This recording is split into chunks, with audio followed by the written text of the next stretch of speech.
Welcome to One Quick Question with Infomedia, your source for answers to your questions about websites, digital marketing, and more. I'm your host, Carrie Rollwagen. So on today's episode, we're sharing the recording of our most recent live One Quick Coffee event. And if you're in the Birmingham area, we'd love to see you on the third Thursday of each month at these live events. We meet over at the Sage and Pepper Place right across from our office. We have free coffee and breakfast plus networking. So you can grab your free ticket in the show notes to this episode or wherever you find Infomedia, including our social media accounts. We'd love to see you there, and until then, enjoy today's episode. Welcome to One Quick Coffee with Infomedia. So I know a lot of you are clients, but in case you're not, I wanted to tell you just a little about Infomedia. We are a web development company, but we also do pretty much anything for your website. So photo, video, copy, design, marketing, branding, all of those things. So if you're interested in that, you can find me after, and I'll get you somebody to talk to. You can also go to our website, infomedia.com, and fill out a contact form, and we would love to help you out. My name is Carrie Rollwagen. I'm Vice President of Strategic Planning at Infomedia, and I'm also the host of our podcasts, One Quick Question and One Quick Coffee. And I'm also the host of our local business podcast called The Localist, so check that out if you haven't already. But today we are going to talk about local SEO, and I'm really excited that we're doing this because this is something when I interview Infomedia clients or when I have people on The Localist that comes up over and over again. I'm just like, what could we help you with that we're not already helping? And people are just kind of like, what is Google doing? What is this box up here that has information on it doing, that kind of thing. So we're going to talk about that today. So our speakers are Taylor Davis and Grayson Hill. You might know Taylor from last season. We did a presentation together on making reels. If you missed that and you want to check it out, it's on Infomedia's YouTube channel. But Taylor and Grayson are account managers at Infomedia. So if you're an Infomedia client, you have a dedicated account manager who knows your account. You can get on the phone with them really whenever you want. I think we really try to meet at least once a month and talk about your goals and are you meeting your goals and all of that. And local SEO, of course, is always part of that. So I'm going to hand it over to them. They're great, and I'm excited. I'm excited to learn something, too.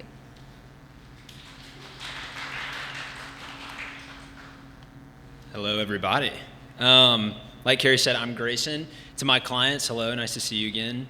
If you're not my client, let's meet after. I'd love to chat. I'll be focusing mainly on the foundation and a few tips and strategies regarding local SEO. And then when I pass it off to Taylor, she's going to work on sharing a few quick wins for you guys. So that's kind of how the layout's going to start.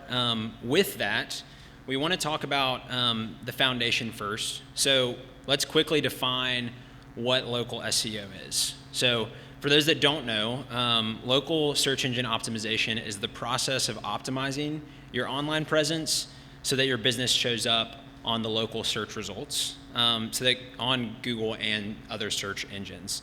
So think of this like your digital word of mouth. I know everyone in this room has done this before, but you've logged on your phone, you said coffee near me or best dentist in Birmingham. Local SEO is what helps those businesses show up at the top of those search results.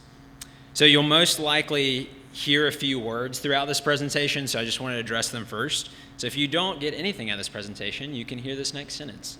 But I'd say the thesis of this presentation is that local SEO success is built on accuracy, consistency, and activity. So now that we've addressed those, every local SEO conversation has to start with your Google business profile. So the way we're going to start off is show you ones that are maybe not so great. Do not worry, the company I'm about to show you is not Birmingham based, so we're not going to out anyone that's local. But your Google business profile or your GBP is a tool that helps you create and manage how your business appears in Google search and Google Maps. So your GBP is kind of like your business's Google resume. It's showing your customers who you are, what you do, and really building you credibility. So to start off with the not so great example, first we'll look at a non-optimized profile. So again, not based in Birmingham. I don't want to bash this plumbing company, but you'll notice that it really lacks quality photos. You'll see that there aren't any opening hours or even a link to their website. You'll also find that there's no services section and they have 0 reviews, right? Another bad example, I met with Uptick Marketing in preparation for this presentation. They told me a funny example that there is an Apple store that had a non-optimized profile, that their first profile picture was a bottle of tequila, which I don't think you can buy at Apple Store, right? And I don't know if they were, trying to have a non-optimized profile or they were trying to rethink what the Genius Bar meant. But you can imagine there was immense confusion. So again, when we have a non-optimized profile, if the key details are missing, a company isn't staying on top of their GPP and just adding confusion. So now that we've seen a not so great example, I want to show you a company that's really on top of it when it comes to their profile. A company that takes care of their clients, maybe like a random Birmingham-based company, I don't know. Maybe like Infomedia or something. Also, y'all can laugh. This is a tough room. Come on, this is lighthearted. But really though, since most everyone in this room is either a current client or a part of our network, Infomedia has worked really hard to ensure our profile adds immense clarity. So my favorite part, as we scroll down, you can see this product section, right? Again, we want to give prospective customers a healthy understanding of our core offerings right away without even going to the website.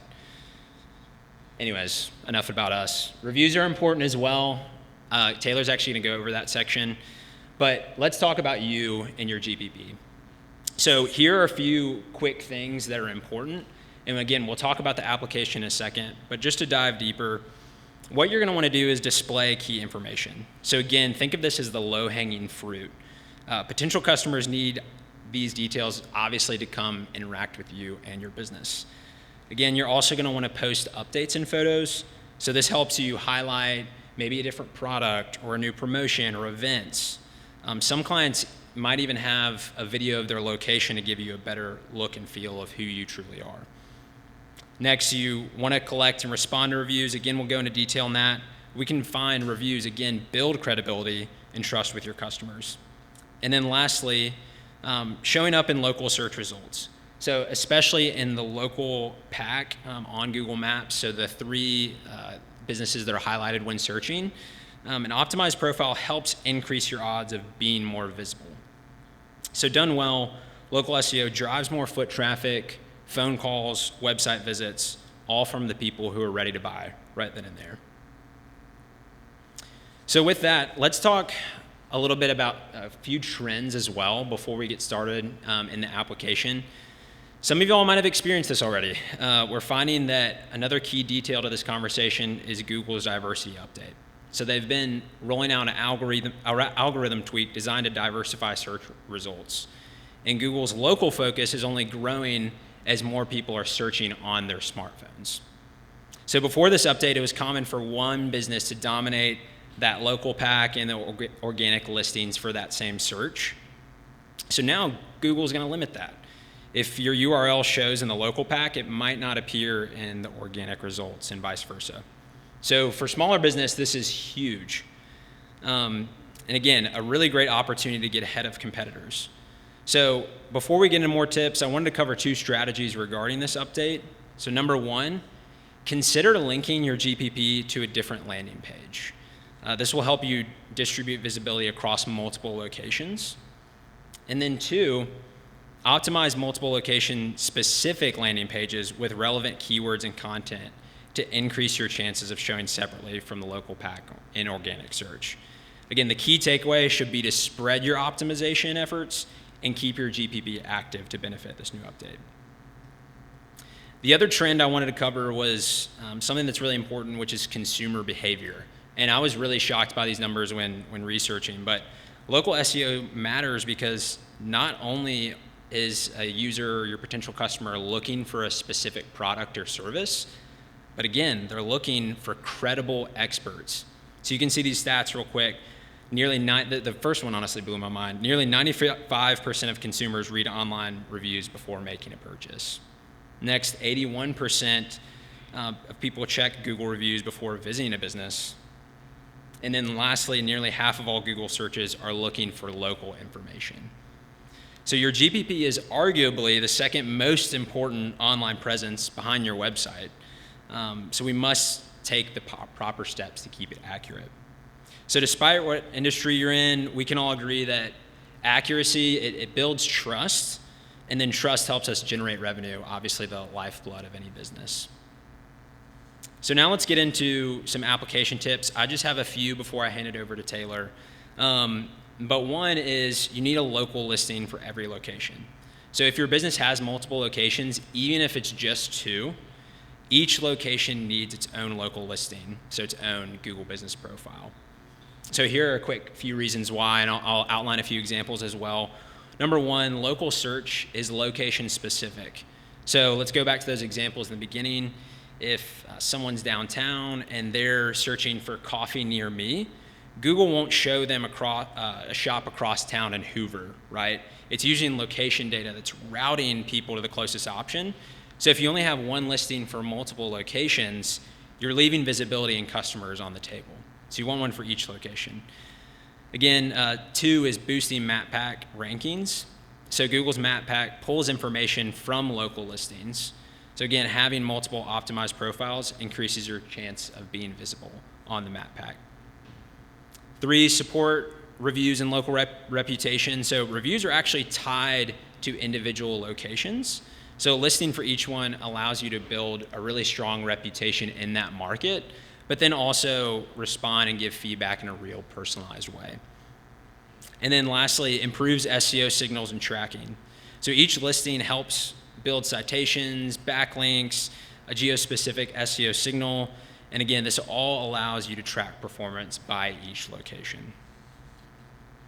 So I know you might be asking, how often should I be checking my listings? So this is one more tip before I wrap things up. But we find that small, consistent actions make a huge difference in staying visible. So a quick wins can help you step it up and regularly check your listing. Our recommendations are kind of these 3-fold frequencies. So go over them really quick. Is it's quarterly, monthly, and then real time. So check your entire profile once every quarter. Check your reviews in Google Business Profile Insights on a monthly basis. And then if you're running seasonal promotions, which I know some of you are making consistent service changes like holiday hours or special events or limited time offers, you're going to want to update those in real time. So we recommend setting up reoccurring reminders on your calendar. It takes less than 10 minutes to review, but that consistency is going to keep you in Google's good graces and then help your customers as well. Lastly, we're going to give them a few plugs. A few of them are here today, but our sister company, Uptick Marketing, they have a few tools that can help you have a more automated process with checking your listing. So as I wrap up, I have a quick question for everyone. Who has fallen on a treadmill before? Anybody? Is it just me? Show of hands? Okay, I saw a few. For those that have not experienced that, it really hurts, like bad. And for those that know, when you do fall, you don't just stop, right? You can think of local SEO as like falling on a treadmill. Sorry, I know that little guy floating away is really distracting. Shout out to Caleb. Even if you're not trying to sprint ahead, you have to keep moving and staying in pace. And so even if you stop for a few months or even just stand still, you'll really notice that you'll start to slide backwards. So remember, your competitors are moving, and I'm sure all of you felt this as well. Google itself is constantly changing. And so if you're inactive, you're literally letting others take your spot.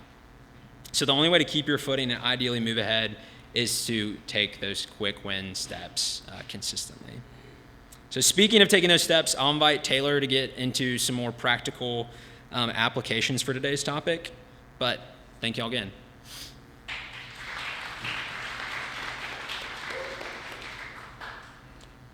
Hello, everyone. I am an account manager at Infomedia, like Grayson has already stated, and I'm just going to be talking a little bit more about the practical steps on local SEO. So the first thing is maintaining your GBP is so important. As Grayson has already stated, your GBP is highly important in making sure that you are ranking your local listing. So you don't want to just set it up and then leave it alone. It's kind of like a display window is what I like to compare it to. And imagine you're passing a display window and the mannequin is missing shoes and it's outdated clothing. You're likely to go in that store. So what we recommend is just like a display window, making sure things are up to date and things are complete is the goal here. And then you'll likely gain more traffic and customers as an outcome.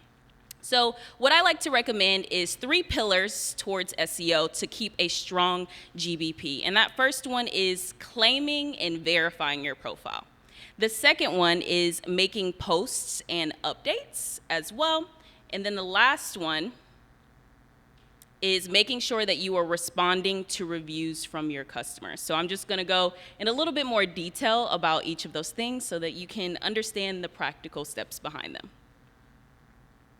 So basically, what it means to claim your Google business profile means you control the information. And I'm pretty sure any business owner wants to control the information that's being stated about their business. So your hours, your location, as well as your services, you need to make sure that you have control over that.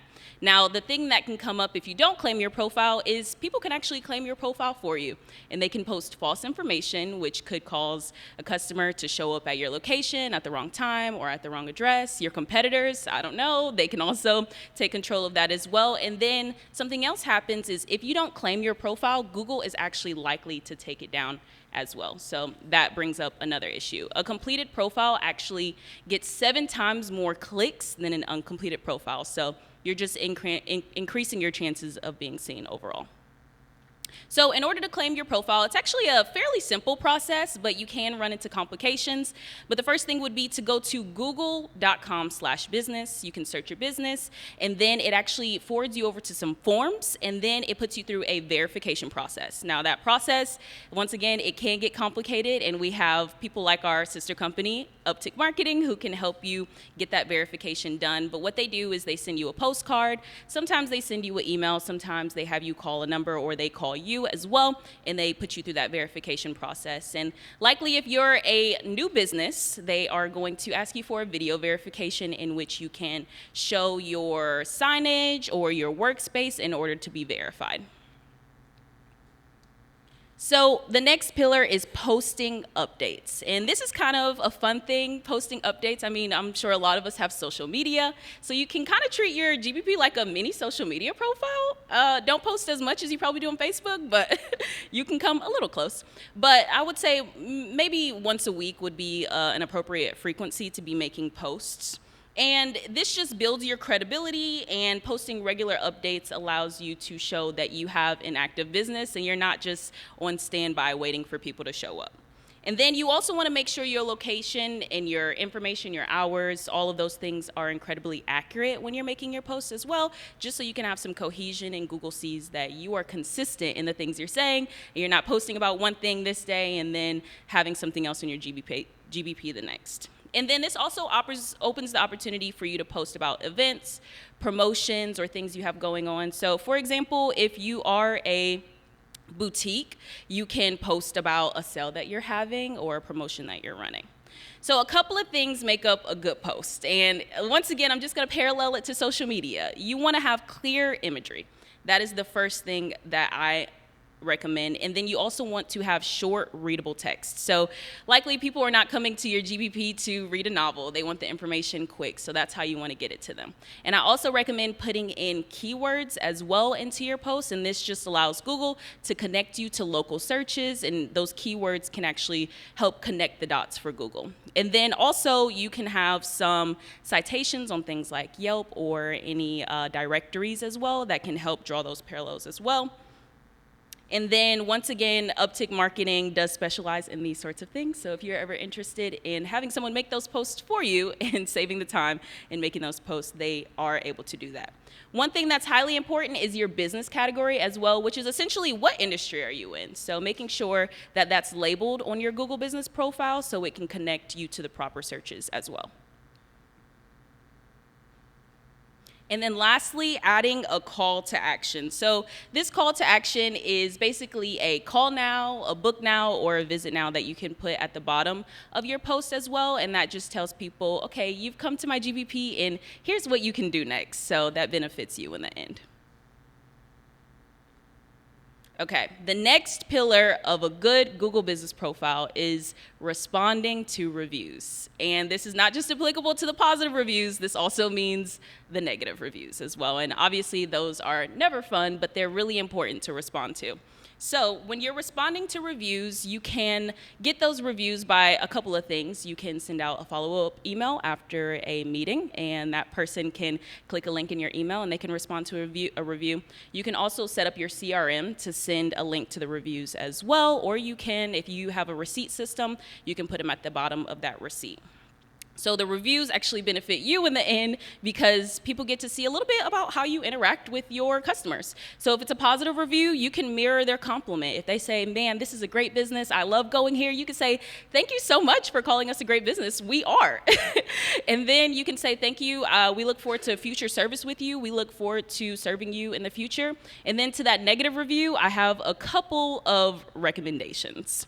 So respond calmly and promptly, okay? So within 24 hours is probably a good amount of time to respond to reviews. It just shows that you're incredibly active and you are actually eager to make sure your customers are being taken care of. And then I also encourage you to take the conversation offline. Sometimes things can require a little bit of back and forth. So a good way to end that is by giving them a phone number or an email address for them to actually reach out to. And in response, you can get the problem resolved.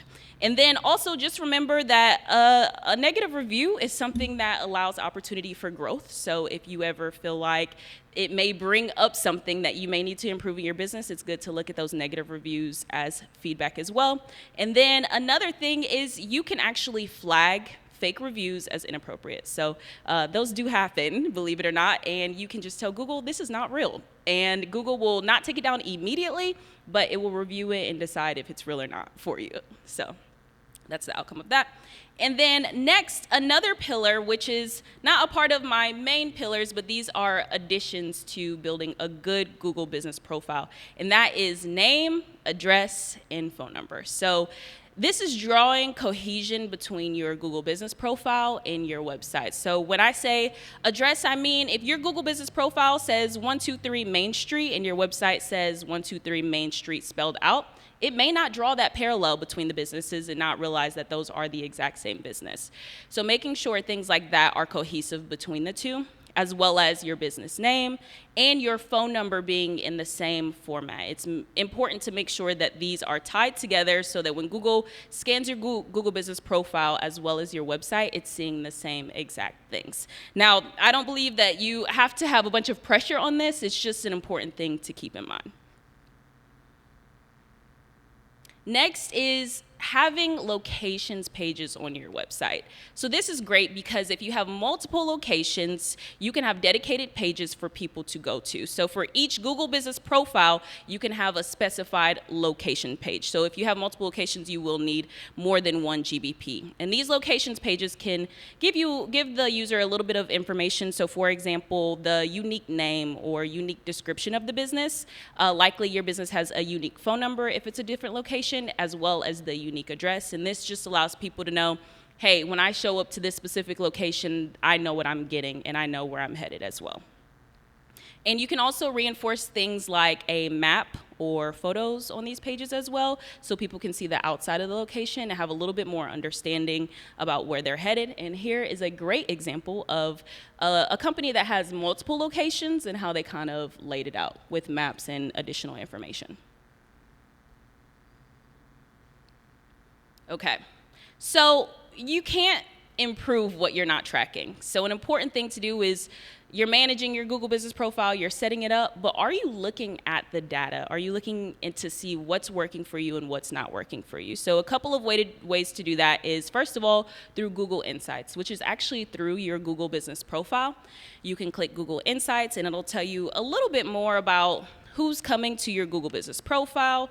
Are they coming to your website? Are they requesting directions, or are they clicking your phone number as well? Another way to do that, and a lot of our clients are probably highly familiar with it, is GA4, Google Analytics. So making sure that you set up UTM tracking so that it can connect to Google Analytics as well, and then you can see, are my users actually going to my website from my Google business profile?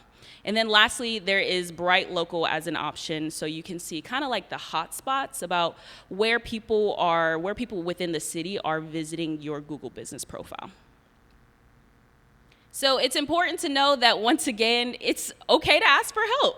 That's no problem. There are agencies and local marketing companies, once again, like our sister company, Uptick Marketing, that deal with these things all the time. They deal with verifications, they deal with making posts, they deal with all the complications that can be associated with setting up a Google business profile. So it's important that if you would like additional strategy relating to your GBP, to reach out to a local marketing company. And just to recap, there are a couple of pillars that I want to review, and that is claim your profile, don't let people post on it for you, keep your information accurate, make sure that you're posting, respond to your reviews, negative and positive, make sure you have name, address, and phone number consistency, make sure you are backing up your Google business profile with a locations page, and also track your performance. Thank you. At this time, I would love to call Grayson back up, as well as Carrie and Pam, so we can just have a short time for questions and answers. We already have a question. Okay, great. Awesome. So before I got up, John said to ask about photography. So kind of speak to, we see those photos coming up on the profile. Is it important to have professional photos? Can we have just like cell phone photos? And also, like, how much control do we actually have over those photos? Experts. Pam, come over here. Join me at the microphone. We aren't set up for a multi-person panel, so this will be fun to watch us switch around. Okay, so yes, you can use cell phone photos. I would encourage you to also use high quality photography. Please never use stock photography on your local listing. That does nothing for you. Thank you, thank you. But I would encourage you to show the outside of your business in your local listing. Sometimes Google does it for you, but also sometimes Google does a really terrible job of it. So do that yourself. Show you working with customers, show what your business is, the services that you do, and then update that. I know that actually Taylor gave a great example when she said a display window. Display windows typically get updated seasonally, so should your photos on your local listing. So you can use photos from different sources, but just make sure they're a great representation of your business and keep them updated. Yes? Can you upload video clips? You sure can. Oh, yes. Can you upload video clips? And yes, you can. And if you have video clips, I would encourage you to do that as well. That is something that will set you apart from your competitors, because not a lot of people are doing it. And video typically gets people to watch longer than a photo would. Well, absolutely it does. So, yeah. Can you control which photos they're taking, or just suggest? Like, I'm thinking for a long time, our Infomedia, not a long time, a couple of weeks, Infomedia's official photo was me dressed up as like a Disney character, because it was a Halloween picture that was on my bio page. So just pulling a random picture. But I think that's because you can kind of feed them photos, but you don't exactly know what's going to be the highlighted photo. Is that still true or no? I think I do actually remember that. That's been a long time ago. Yes, you can feed the photos, and it will choose those photos to display. I believe that it will choose the photos in order of the way you've put them in there. I could be wrong about that. Lance may know. Oh, he's nodding his head. Yes, yes. If you have put in a photo from, okay, so this is a very common one. If you put in a photo a long time ago that is no longer a good representation of your business, you can go in there and remove it. So not only do you want to be adding new things, but you want to evaluate what you've put in there in the past, because it's all still there, and make sure that it is actually still a good photo, that it wasn't added by someone random 10 years ago, and it's a picture of the gravel in the parking lot or something random. Like, you want to go out and clean that old stuff out too.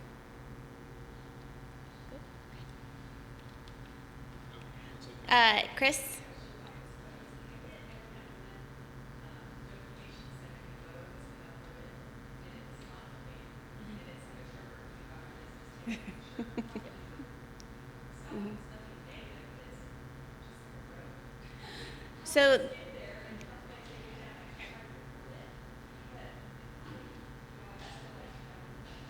So the question is, sometimes you'll see a photo pop up on your GBP that somebody else took. And it's not necessarily negative, but so like if you came to a meeting at Infomedia and just took a picture of us in the conference room, and I think maybe if you put it on a review, I don't know how it's getting connected, but sometimes those pictures will show up instead of the others. Is there anything that you can do about that? So you can report them and get them down if they're not great representations, but that is a good point. Other people can influence what's on your profile. Google allows that whether you've claimed it or not. You can claim your profile and you can keep it updated, but other people can suggest edits, and if enough people are doing it, Google may even make the edit. So that's another reason that you want to go in there and be checking it frequently, because just because you've said it does not mean it will stay that way.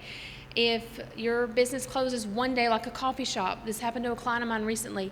They closed one day because all their employees were sick. Someone came, they weren't open. They reported the business as permanently closed, and eventually it got updated on Google as permanently closed. So they had to go back and fix that. So other people can and will try to alter your profile, so you got to keep it updated. But yes, you should be able to report that and get it down if it's not a good representation. I think somebody who knows more about this, tell me if this is incorrect. I think the more active you are on your profile, the less likely that's going to happen.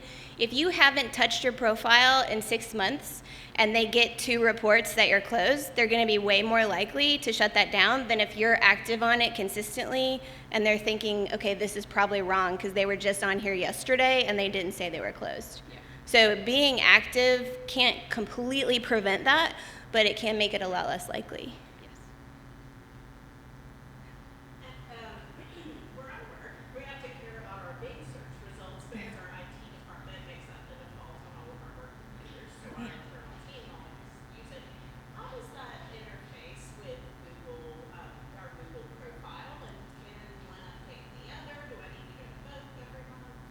The question is how do Bing searches, like kind of, how does this work with Bing searches, or does it? Which Katie's work, there are a lot of people searching on Bing, but there are also, for a lot of companies, really valid reasons to actually use Bing as a, like, go after Bing searches. So it can be a really good strategy. Yeah. So yeah. This. I'm just going to take all the questions. I'm just kidding. Lance, stand up and yell if I get any of this wrong. They are not connected, but they do refer to some of the same sources. So like Yelp, Apple Maps, if they pull data from a lot of the same sources. So it can be that they'll have extremely similar information, but you do need to evaluate both what Bing is showing and what Google is showing separately. So just because you updated Google doesn't necessarily mean that that's automatically going to update Bing. Does that answer the question? Yes, and yeah. I think there may be a way to sync them. I think I have an email from Bing telling me that I can sync it with my Google profile. Yeah, that is amazing if that's something that you can do, yes. I don't spend a whole lot of time in Bing. Lance, is that something y'all do, is sync them up? Is that regular to do, or is that new? Yeah. It's something I saw this week. So. Okay. Yeah.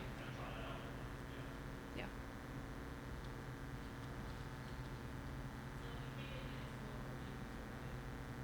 So the question is, can we ask for reviews? I don't think anybody is going to encourage you to ask for a review unless you have the same boss as we do. I'm just kidding. It is not exactly a straightforward question, so I'll get you guys to, I think what we're seeing is I would go ahead and say you can't bribe people for reviews, but.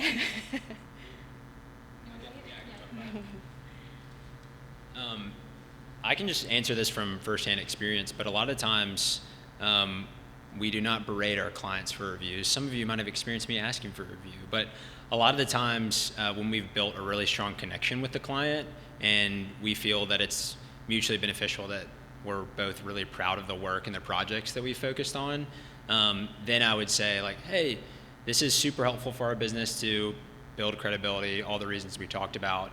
Do you mind doing this? No pressure. So we highly encourage it, but we don't force it upon any of our clients. Do you have anything to add to that? Yeah, I just want to add, never incentivize with like money or prizes. Hey, leave us a review and you could win this. If Google thinks that you're doing that, they will just get rid of those reviews. Also, if Google sees that, hey, on a Tuesday in the middle of the week, they got 30 reviews randomly, they'll probably hide those too. Like they see that as fraud. So when you ask for reviews, whether it's Google, Yelp, any system, Facebook, wherever you're asking for them, do it so it is organic. You don't want a bunch coming in once, and you don't want ones that, hey, they told me if I left this review, I got a free microwave. That is gonna really mess you up. So don't do that. Yeah. And that's right. Everybody, we're actually raffling off a microwave after that. Some of the reason Google does that is also to protect your business. So if you get a ton of negative reviews at once, like there are people that maybe you're like, this barista broke up with me, so I'm going to get all my friends to give this place a bad review. Don't ever date a barista. I used to be a barista, so it's a joke. But anyway, so if something like that happens, so that's part of the reason they do it too. So now that can still happen, but that's part of why it's limiting that. So if they're seeing a flood of either positive or negative reviews coming in at the same time, Google's kind of like, this is probably not just normal traffic. Something's going on here, and they are likely to like hide those at least for a while to sort of see what's going on. I'm going to do Caleb and then Elena. What is the value of local SEO for a mostly online business in the sense of like not necessarily having an office or or a storefront? It's posting it online. Is there a value for that Google business profile? So Caleb's question is, what's the value for a Google business profile for a mostly online business? And I'm going to maybe split this into two parts. You have like a business that, like Infomedia, where we build websites, and that's mostly what we do, but we also do have a physical office that our clients can come to. And then there are businesses that like a customer could never come to. So is there a value, or can you even set that up? Grayson, you're closer. Part of it that comes to mind is, I said this in the very beginning of the presentation, but thinking of your profile like a digital resume.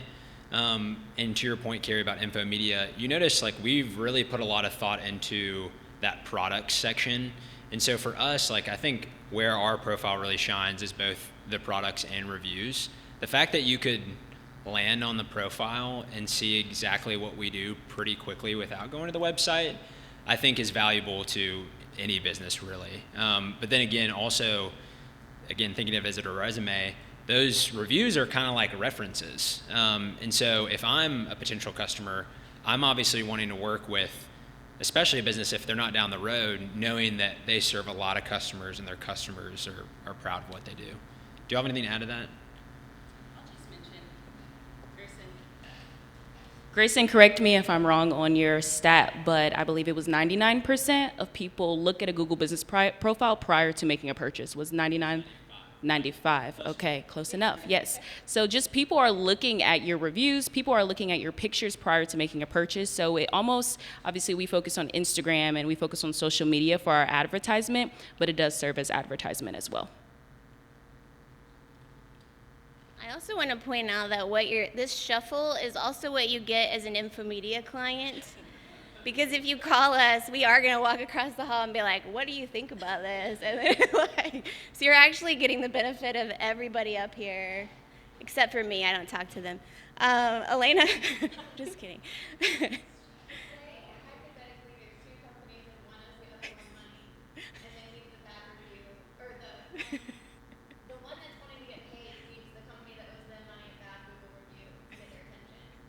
This doesn't sound like a hypothetical, number one. Okay, so the hypothetical is that there are two companies, and one company owes the other money, and the one who is owed money leaves the other a bad Google review. Is there anything you can do about that? Retaliatory review. I mean, that's true. Maybe we can broaden the question to say, this could even happen with a customer. Like ideally everything goes well, but occasionally you'll have a customer that is just really mad about something, and they leave you a review that you don't think is fair or maybe not even true. I've talked to people through the localist where the customer was even confused about where they were, and they left the review for one coffee shop, and the incident happened at another. So if there is something really like that, is there anything we can do about that? So, yes. What I'd recommend is that you respond to the review, keep it very short and sweet, and offer to resolve the issue offline. Give them a phone number. People would prefer, I think, a phone number to an email address. You can give both, but especially if they're already angry and then they have to just go back and forth on email, that might make it a little bit worse. And let it be a person of power responding to it. The manager, the CEO, the president, someone that can actually help them resolve the issue.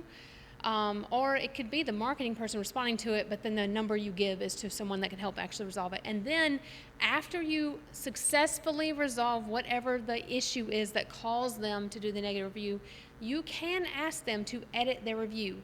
You do not ask them to take the review down. You can say, now that we've resolved this issue, if you can, I'd like for you to just edit review and just say that the issue was resolved. That does help you.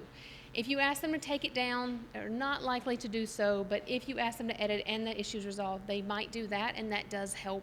If someone were to see that negative review, they can see that you went back, and maybe they took it from a 1-star to a 3, but that's still an improvement. So that's how I would handle it. Never, ever, ever argue with them in that Google review in your response back to them. Never, ever say, well, you said this happened, but actually, do not air your dirty laundry out on Google. That's not what it's there for. Just take it offline, handle it offline, and then you can ask them to update review if they will. If they don't, that's just part of it. But if somebody were to go to that negative review and saw that you responded and you offered to help them resolve it, that still helps you show that you're trying to give good customer service. Yeah, I absolutely agree with that. A lot of times when you respond to the negative review, you're really responding to the other reviewers. There are people who are just angry and going to be taking it out, whether or not something bad actually happened. And you can't always change that. But, I do this. I'm sure you guys do this too. If you see a company that has tons of positive reviews, and then one review where a lot of times the negative review is kind of ranting and overly angry, and then you see a calm response saying like, we would love to make this better, let us know what we can do. Even if that angry reviewer never changes anything, other people looking at it, you're like, what's this 1-star review in a sea of 5-star reviews? Then you see like, oh, it looks like the company's being reasonable and the customer's not. So it's worth responding calmly because you're really talking to the other people and potential customers. All right, we might be out of time unless anybody has an emergency question. Speak now, or leave us a positive Google review. But we will not give you a microwave, and don't tell anybody that we will. Yes, we actually would love Google reviews. So you can find us at Infomedia. But also, which you guys can stand up here or sit down if you want. But this talk will be posted on Infomedia's YouTube. Our YouTube is infomedia.com, spelled out. It's a little weird, but findable. But we always post the talks after this. So if we reference another talk you want to see, or if you want to check out some details in this or send it to somebody else in your company, we aim to at least have them up by the next event. So in a month, it should be there. And then all of our other events we've had over the past 2 or 3 years, maybe at this point, are there too. And then next month, we're going to be back here at the Sage. I'm going to be talking about the topic, we lost our marketing manager, and this is how we kept posting anyway. So our marketing manager is here. We actually have a lot of people who go work for other companies and then come to One Quick Coffee, so it's actually fun. It's like homecoming time for us. But no, she got an amazing opportunity to run completely run marketing for a company. We're all happy for her. But then what do you do when the person who's been responding to Google reviews, posting your blog, posting your social media, takes another position? Or when you can't afford somebody in that position?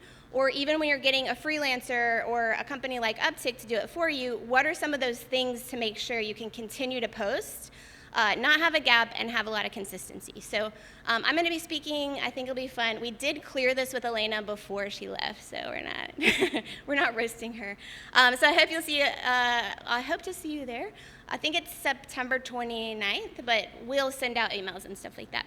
And then until then, you can find us, find me or Pam or Grayson or Taylor if you're interested in becoming a client. And thank you for coming. Thanks. Thanks for listening to our live One Quick Coffee event. One Quick Question is brought to you by Infomedia. So at Infomedia, we're a web service company, and that means anything to do with your website, whether it is building and designing your website or shooting photos or video for your site or writing copy for your site, we can help you handle that, and we would love to help. Go to infomedia.com/quickquestion to find out more.